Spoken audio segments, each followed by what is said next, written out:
2025年6月1号，乌克兰117架无人机直接轰进俄罗斯5个空军基地，41架战略轰炸机报废，$70亿灰飞烟灭。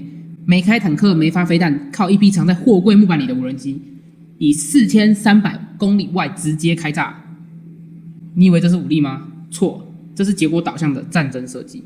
今天我们要来聊聊什么叫做用纸切开战场，以及未来可能有哪些同类型的战场想象。你准备好了吗？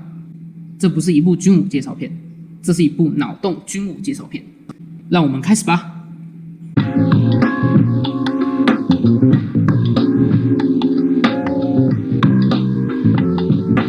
有时候我怀疑人类是不是在玩一种很奇怪的比赛，就像两个人互殴，一个人拿着木棒，一个拿着武士刀，看起来好像武士刀的很威风，对吧？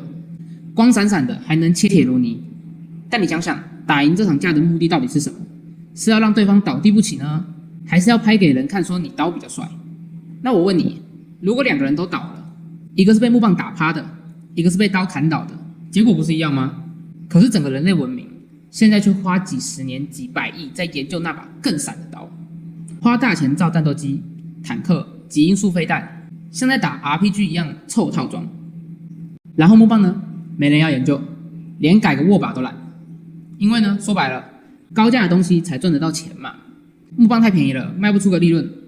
如果你今天去投资一支超高性能的木棒，你老板可能还会觉得你疯了。但你有没有想过一件事？战争从来就没有真正的赢家。你赢了战争，失去了和平，土地烧了，人死了，社会倒了。那请问你是赢在哪？可是每次要打仗，大家就会疯狂撒钱盖工厂啊，盖军事基地啊，研发什么雷射啊、磁场啊、防空导弹啊。问题来了，如果我们真正要的是结果，是土地，是资源，是话语权，甚至是和平，那为什么不用一个更便宜、更灵活、更不起眼的方法来拿到这些结果？举个例子，无人机是不是就像现代版的进化木棒？成本比战机低，速度快，数量多，还可以远程操控，甚至是 AI 自主控制。可是这个世界还是喜欢买刀，为什么？因为刀贵，刀能秀肌肉，刀能让人觉得你狠。但你知道吗？在战场上，有时候不是你挥得多快你就能赢，而是你根本没让对方知道你出手了。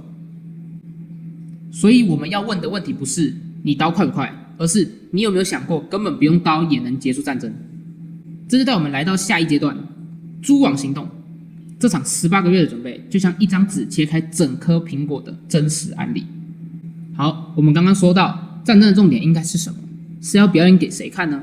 还是真的要达到某种结果？所以我就想问，我们到底打仗是为了什么？钱、土地、人口，还是和平？啊，和平听起来好像很遥远，对不对？但这些东西其实全部都绑在一起，你一动就全部跟着动。我们总以为战争是为了保护和平，但很多时候战争一打下去，和平是最先死掉的。就像那种只想保住一口气的老爸，结果拼命工作反而把身体搞坏一样，逻辑很常反过来。所以我们来玩个思考游戏：如果有一天有一个人拿着木棒去打了一场仗，结果他真打赢了，还顺便捡了几块地、几百个人，甚至顺丰拿到一波媒体流量跟经济支持，那请问你还要花10几亿去造武士刀吗？你会说啊，那个是运气啦，那个只是小规模啦，那个不是正面对决啦。对，我懂，因为你习惯了硬拼，你觉得输了就是技术不够，不是策略有问题。但你仔细看那些真的打赢的，不一定是火力最猛的，很多时候是最避开主战场的。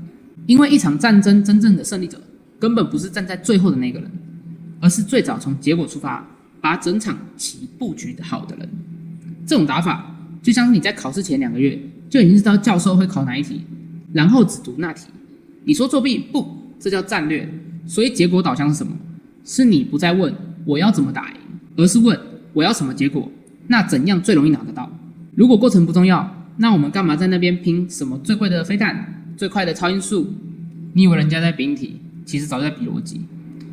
结果导向这种东西在战场上听起来很冷血，但说真的，它才是唯一真正人性的选择。因为谁想死，谁想伤，谁想把几百万人推进泥地里打一场谁也说不清的战。我会说这不是什么战略革命，这只是终于有人把人命当一回事，而这就是蛛网行动真正的价值。你有没有听过这句话？真正的高手用纸都能切开苹果。我以前听到这句话是觉得唬烂的，什么叫做用纸切开水果？开玩笑吧！结果后来看到蛛网行动，我才懂，这是真的。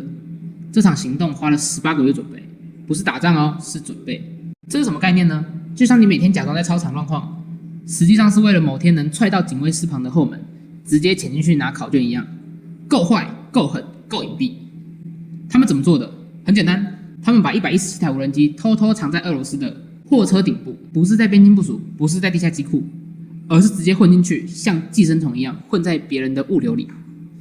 车子开着开着，开到了俄军的空军基地旁边，然后啪，机器舱门打开，117架无人机像苍蝇一样飞出去，直接锁定轰炸机、预警机、运输机，整场空军的脸被打烂，还来不及说一句防空。你以为这只是单纯偷袭吗？不，这叫结果导向，因为他们根本就没想跟你正面硬刚，他们是直接在你耳边种下一颗蚊子弹，让你在睡觉的时候被它爆头。这场行动炸掉了41架军机，其中好几架是无法修复的。那种平常都只在阅兵典礼上慢慢滑出来的庞然巨兽，直接被干掉了。预估损失70亿美金，价值不只是钱，是信心，是制空权，是国家的颜面。而且最变态的是什么，你知道吗？他们不是炸最近的，而是炸到了离乌克兰4300公里外的西伯利亚基地。就像你今天打架不是揍你对面那个人，而是一拳飞出去砸烂他老家的祖先牌位。普丁听到以后说他会报复，但同时又说和平谈判正在进行。所以你说什么叫一张纸切开水果？就是你根本没上战场，但对方已经满地流汁了。这才是真正的战争设计，不是谁大声，不是谁买的飞弹多，而是谁提前用逻辑排好所有可能的出牌顺序，然后只在你最喘不过气的那一秒，出一张最安静的王牌。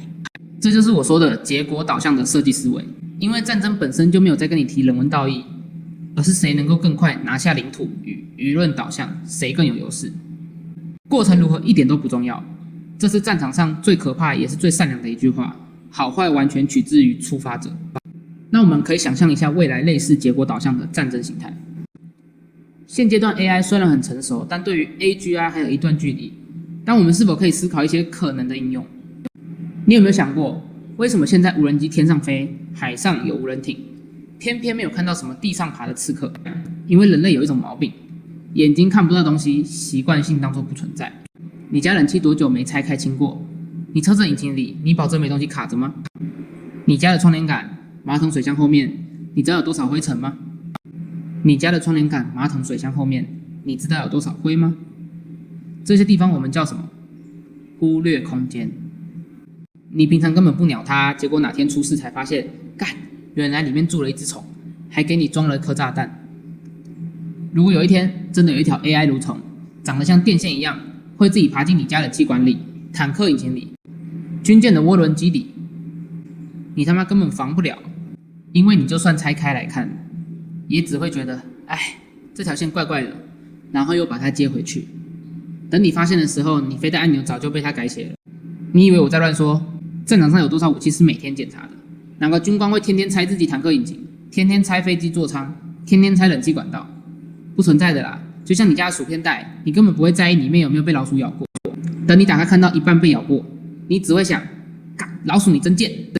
但你有能力回到薯片还没被咬的那一刻吗？没有，结果已经发生了。这就是 AI 蠕虫刺客的恐怖之处。它会识别环境，知道什么该咬，什么该闪。你以为你比车主懂车吗？一只活在你车子里1年的 AI 蠕虫，可能比你还懂引擎哪一颗螺丝松了。所以当战争走到结果导向时，重点就不是炸不炸你家大门，是在你还没出门之前，门锁就被改成你根本打不开。到时候你的防空飞弹连射都射不出去，坦克连发动都发不动，但你根本笑不出来，因为你连战都没开打，局就已经输了。这就是忽略空间的刺客。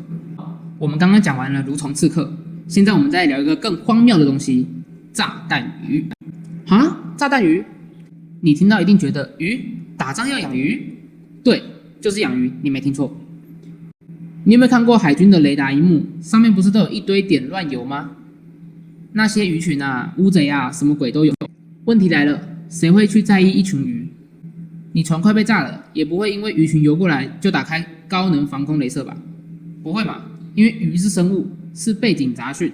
但如果那些鱼群里有几条是 AI 电子鱼，身上绑着侦测器、信号干扰器，甚至微型炸弹，你能分得出来吗？你雷达上看到的，抱歉，海里天天都是乱点，你根本没法筛选。这些鱼还能干嘛？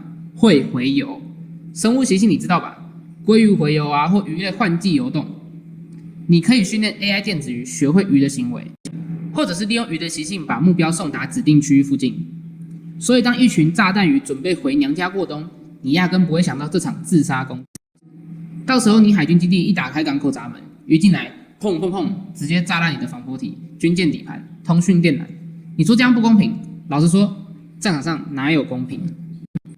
你家水族馆里养了10年没事，现在突然要开始扫鱼排鱼了，笑死！而且电子鱼更贱的地方是什么？假鱼、真鱼混在一起。你抓到一条电子鱼，剖开发现里面是机械的，你开始紧张了。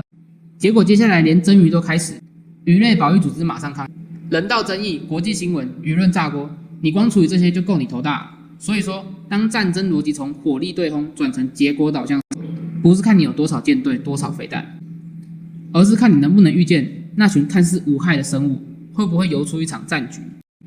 到时候整个战报写出来，某军港沉没，原因初步怀疑为鱼群洄游导致爆炸，你信吗？我信，因为 AI 电子鱼他妈就是这么贱。战争是最恶心的人类游戏之一，但如果要打，我宁愿有人设计出不流血的胜利手段，用结果导向把仗打到对方服气，不见得要把人炸光。AI 蠕虫、炸弹鱼这些听起来很荒谬，却可能是未来和平的守门员，让战争变成谁敢先动，谁就有可能被弄死，这才是恐怖平衡。愿天下战争永远只停在恐怖和平这一步，别真的再打下去了。如果你喜欢我的影片，欢迎订阅我的频道，我们下次见。